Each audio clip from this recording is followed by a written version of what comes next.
ইতিহাসে এমন কিছু ঘটনা ঘটে যা বাইরে থেকে দেখতে একরকম, কিন্তু এর ভেতরের গল্পটা আসলে একদমই অন্যরকম। আজ আমরা ঠিক এমনই একটা ঐতিহাসিক চুক্তির কথা বলবো, যা প্রথম দেখায় ছিল একটা কামেল আত্মসমর্পণ, কিন্তু বাস্তবে এটাই ছিল এক অবিশ্বাস্য কৌশলগত বিজয়। ভাবা যায় এত বড় একটা ঘটনার শুরু কিন্তু কোনো বিশাল পরিকল্পনা দিয়ে হয়নি। এর শুরুটা হয়েছিল একটা স্বপ্ন দিয়ে। নবী মোহাম্মদ সাল্লাল্লাহু আলাইহি ওয়াসাল্লাম স্বপ্নে দেখেন যে তিনি তার সঙ্গীদের নিয়ে মক্কায় ওমরা পালন করছেন, আর এই স্বপ্নটাকে সত্যি করার জন্যই শুরু হয় সেই ঐতিহাসিক যাত্রা। তো সালটা ছিল ৬২৮, প্রায় ১৪০০ মুসলিমকে সাথে নিয়ে নবী সাল্লাল্লাহু আলাইহি সাল্লাম মক্কার দিকে রওনা দিলেন। উদ্দেশ্য কোনো যুদ্ধ নয়, একদমই শান্তিপূর্ণ, শুধু ওমরা পালন করা। কিন্তু মক্কার কাছাকাছি আসতেই পুরো পরিস্থিতিটাই পাল্টে গেল। তাদের পথ আটকে দাঁড়াল মক্কার সেনাবাহিনী। ভাবুন একবার, একটা শান্তিপূর্ণ তীর্থযাত্রা হঠাৎ করেই একটা মিলিটারি স্ট্যান্ড অফে পরিণত হল। একদিকে ছিল একটা স্বপ্ন সত্যি করার আকাঙ্ক্ষা, আর অন্যদিকে তরবারির ভয়। এই রকম একটা টানটান উত্তেজনার মধ্যেই কিন্তু আলোচনাটা শুরু হলো। আর এই আলোচনায় যে ইতিহাস বদলে দেবে তা কে জানত। মুসলমানরা শুরুতেই পরিষ্কার করে দিয়েছিলেন, দেখুন, আমরা যুদ্ধ করতে আসিনি। মক্কা থেকে যিনি আলোচনা করতে এসেছিলেন তিনি যা দেখলেন তাতে তার চোখ তো কপালে ওঠার জোগাড়।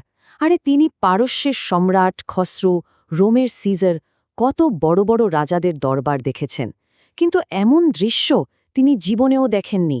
তিনি নিজের মুখেই বলেছেন, আমি সিজার আর খসরুকে দেখেছি, কিন্তু মোহাম্মদকে তার সঙ্গীরা যেভাবে সম্মান করে এমনটা আমি কোনো বাদশাহর ক্ষেত্রে দেখিনি। আসলে এই যে নিঃশর্ত আনুগত্য, এটাই ছিল মুসলমানদের আসল শক্তি। পরিস্থিতি আরও জটিল হয়ে গেল যখন উসমান রাকে আলোচনার জন্য মক্কায় পাঠানো হলো। তার ফিরতে দেরি হচ্ছিল, আর তখনই একটা গুজব ছড়িয়ে পড়ল তাকে নাকি হত্যা করা হয়েছে। এখনকার দিনেও একজন অ্যাম্বাসেডরকে হত্যা করা মানে তো সরাসরি যুদ্ধ ঘোষণা করা, তাই না? খবরটা শোনার সাথে সাথেই ১৪০০ মুসলিম একটা গাছের নিচে এসে জড়ো হলেন আর শপথ নিলেন এর প্রতিশোধ নিতে তারা জীবন দিয়ে দেবেন। যদিও পরে জানা গেল খবরটা মিথ্যে ছিল, কিন্তু ততক্ষণে মক্কার কাছে একটা পরিষ্কার বার্তা চলে গিয়েছিল, এরা পিছু হটার পাত্র নয়। যাই হোক, অনেক আলোচনার পর যুদ্ধ এড়াতে একটা চুক্তি হল। কিন্তু চুক্তির শর্তগুলো যখন সামনে এলো তখন সবার মাথায় হাত। শর্তগুলো এতটাই একতরফা আর অপমানজনক ছিল যে অনেক মুসলমানই এটা কিছুতেই মেনে নিতে পারছিলেন না। চুক্তির সবচেয়ে বিতর্কিত অংশটা কি ছিল জানেন? ব্যাপারটা ছিল একটা ওয়ান ওয়ে রাস্তার মতো। নিয়মটা হলো, যদি মদিনা থেকে কেউ ইসলাম ছেড়ে মক্কায় চলে যায় তো কোনো সমস্যা নেই, মক্কাবাসীরা তাকে আশ্রয় দেবে। কিন্তু যদি মক্কা থেকে কেউ ইসলাম গ্রহণ করে মদিনায় আশ্রয় চাইতে আসে, তাকে ধরে আবার মক্কায় ফেরত পাঠিয়ে দিতে হবে। ভাবা যায়, এটা তো পুরোপুরি একটা একতরফা নিয়ম, যা মুসলমানদের জন্য একটা বিরাট ধাক্কা ছিল। এই নিয়মটা যে কতটা কঠিন ছিল তার একটা জীবন্ত প্রমাণ পাওয়া গেল চুক্তি সই হওয়ার সাথে সাথে। যিনি মক্কার পক্ষ থেকে চুক্তিটা করতে এসেছিলেন তার নিজের ছেলেই ইসলাম গ্রহণ করে ঠিক তখনই সেখানে এসে হাজির, আর আর্জি একটাই, আমাকে এই অত্যাচারীদের কাছে ফেরত পাঠাবেন না। কি নিরাভট্ট একটা পরিস্থিতি! একদিকে সদ্য করা চুক্তির সম্মান, আর অন্যদিকে একজন অসহায় মানুষের আকুতি। নবী সাল্লাল্লাহু আলাইহি সাল্লামকে সেই মুহূর্তে চুক্তির শর্ত মেনে নিজের চোখের সামনেই সেই যুবককে ফেরত পাঠিয়ে দিতে হয়েছিল। কিন্তু ইতিহাস সব সময় সোজা পথে চলে না।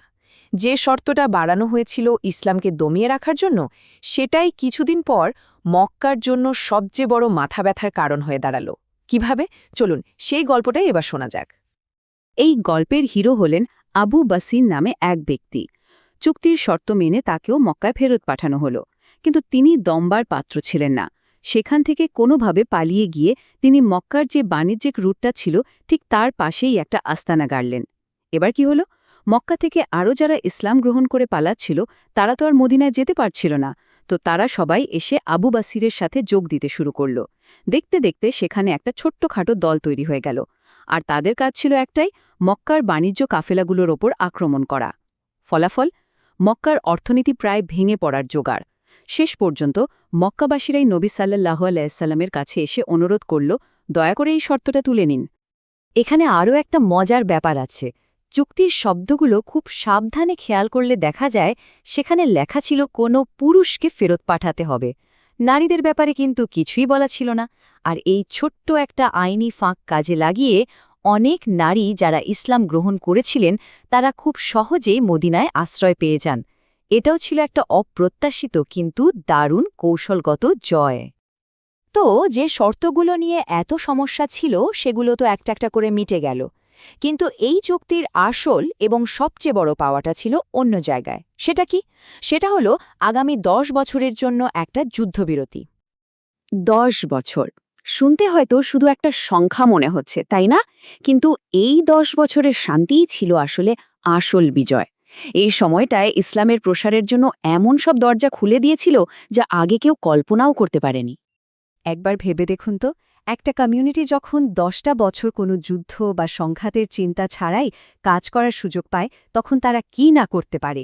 ঠিক এটাই হয়েছিল তখন। মক্কার দিক থেকে নিশ্চিন্ত হয়ে মুসলমানরা প্রথমবারের মতো তাদের পুরো মনোযোগটা স্থানীয় সমস্যা থেকে সরিয়ে আন্তর্জাতিক পর্যায়ে নিয়ে যেতে পারল। ইসলামের দাওয়াত তখন আরবের গণ্ডি পেরিয়ে পৌঁছে যেতে শুরু করল পৃথিবীর বড় বড় সুপার পাওয়ারদের কাছে। তখনকার দিনে পৃথিবীর সুপার পাওয়ার ছিল দুটো, রোমান সাম্রাজ্য আর পারস্য সাম্রাজ্য। দুই জায়গাতে ইসলামের দাওয়াত দিয়ে চিঠি পাঠানো হলো, আর দুজনের প্রতিক্রিয়া ছিল একদম বিপরীত।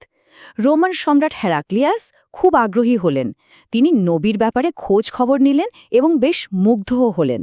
আর অন্যদিকে পারস্যের সম্রাট খসরু রাগে চিঠিটাই ছিঁড়ে ফেললেন এবং একটা ভয়ঙ্কর সিদ্ধান্ত নিলেন। কিন্তু এখানে ইতিহাসের এক অদ্ভুত খেলা। যে খসরু নবী সাল্লাল্লাহু আলাইহি ওয়াসাল্লামকে হত্যা করার জন্য গুপ্ত ঘাতক পাঠিয়েছিলেন, সেই ঘাতকরা মদিনায় পৌঁছানোর আগেই তিনি তার নিজের ছেলের হাতে খুন হন। আর সবচেয়ে অবাক করা ব্যাপার হল, ঘাতকরা তাদের সম্রাটের মৃত্যুর খবরটা প্রথম জানতে পারে স্বয়ং নবী সাল্লাল্লাহু আলাইহি ওয়াসাল্লামের মুখ থেকে। এটা শুনে তারা তো একেবারে হতভম্ব। তাহলে দেখুন, যেটাকে সবাই একটা অপমানজনক চুক্তি বলছিল তার ফল কি হল? প্রথমত, সেই শর্ত মক্কাবাসীরা নিজেরাই বাতিল করতে বাধ্য হল। দ্বিতীয়ত, 10 বছরে যে শান্তি পাওয়া গেল তাতে ইসলাম কোনো সংঘাত ছাড়াই অনেক দূর ছড়িয়ে পড়ল। আর ফোকাসটা লোকাল ডিফেন্স থেকে সরে গিয়ে গ্লোবাল আউটরিচে চলে গেল।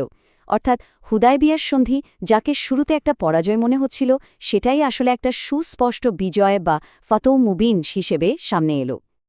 হুদায়বিয়ার এই ঘটনাটা কিন্তু আমাদের একটা খুব গুরুত্বপূর্ণ জিনিস নিয়ে ভাবতে শেখায়। জীবনে কখন একটা আপাত পরাজয় বা একটা ধাক্কা আসলে কোনো বিরাট সুযোগের দরজা খুলে দেয় তা কি আমরা সবসময় বুঝতে পারি?